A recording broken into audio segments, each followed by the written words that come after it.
So a Jefferson curl is basically a deadlift with a rounded back. So usually when you're deadlifting, people tell you to keep a neutral spine should be straight at all times. You don't want to round your back.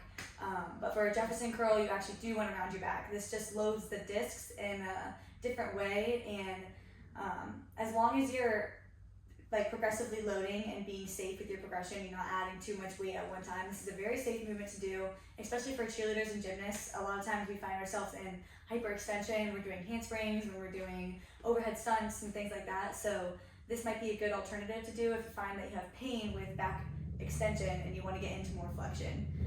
This might not be for everybody. Some people do have pain with doing rounded back movements.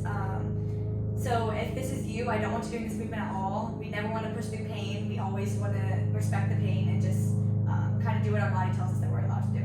So to start, you might start with no weight at all. You want to try to flex each vertebrae one at a time. So starting with your cervical spine, then your thoracic, and then all the way down to lumbar. So maybe this is just a stretch for you and you're just getting used to this movement. Then if you get more advanced with this, you can add some weight. So I would start with some light dumbbells first, and then eventually you can work your way up to a bar. So I'm just gonna pick this up to start from the top. And I'm gonna start with my cervical spine, thoracic spine, and then lumbar spine. I'm just like letting myself round to the bottom, and then coming back up. It's a pretty slow and controlled movement.